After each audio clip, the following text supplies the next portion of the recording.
And welcome back to this special noon edition covering the Hazmat situation going on in the Northampton County area right now. It's actually happening on Route 33 in Wind Gap.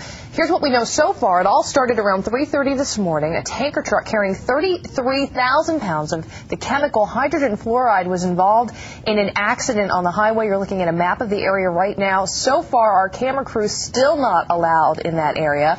Police say the crash happened when the driver of the truck swerved to avoid hitting a deer. That truck overturned, causing this leak. Now, since then, we've been told by county officials the leak has been contained. However, because hydrogen fluoride is highly corrosive and a dangerous chemical, emergency officials immediately ordered the evacuation of homes and businesses within a 1-mile radius of the scene. You're looking at some video right now of Route 33. It has been shut down since early this morning. Folks told to avoid that area. A shelter has been set up at Penargil High School, and emergency officials tell us that no one appears to have been exposed to the leak. No one in any danger at this point. The driver of the truck was even taken to the hospital and has since been released. However, it could still be a while before residents are allowed to return to their homes.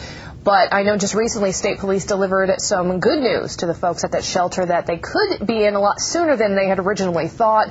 At first, they were being told it could be 12 to 24 hours. Now it looks like it could be later this afternoon when they may get a shot to get back into their houses. So some good news as far as the cleanup goes. So what is hydrogen fluoride?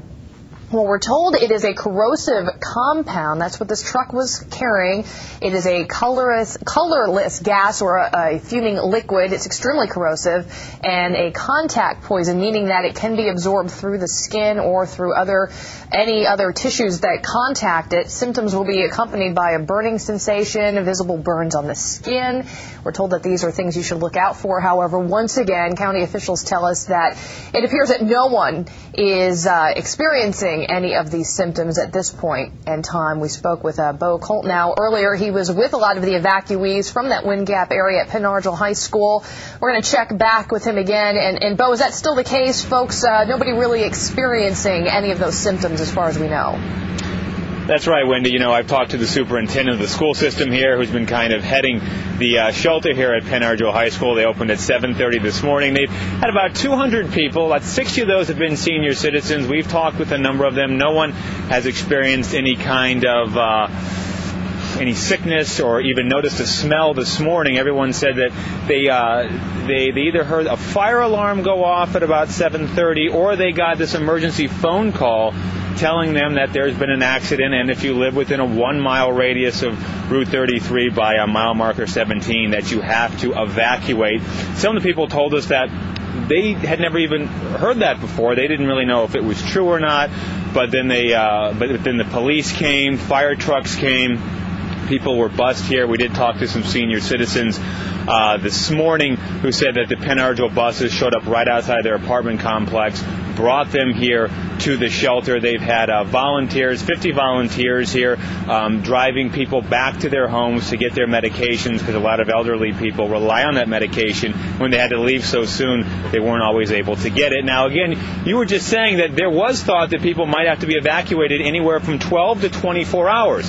Now, the school system says that they're prepared for that. They have 3 months, I'm told, worth of food inside. Giant just came by, donated a myriad of different supplies, including water. The Red Cross is here. The Goodwill's been here. They have cots just in case that was the case. But state police made an announcement to people, about an hour ago inside the auditorium, telling them that they will probably be able to get home sometime this afternoon. They say they hope to have Route 33 open by 3 o'clock this afternoon, and then shortly after that, people can start to get home, which is great news. And can you see anybody behind me? Yeah, you can see some kids right behind me. There's actually been a lot of kids here today. Everyone's been in really good spirits. People were allowed to bring their pets, so they've been outside. It's been a nice day, and everyone said that everything here has been coordinated very, very well. People have been nice. People have been in good spirits. All the drivers, all the organization, they say, has been top-notch, which is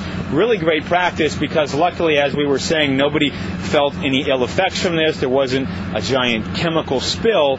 But, if that were to happen, all these different training methods that have been going on this morning will only be a big benefit if that does happen. So again, here at Penn Argyl High School, it's been a temporary shelter open since 7:30 this morning. They're prepared to be here for as long as it takes, but again, state police say that people should be able to get back into their homes sometime this afternoon, maybe a little after 3 o'clock. So that's what's going on here at Penn Argyl High School. Wendy, back to you.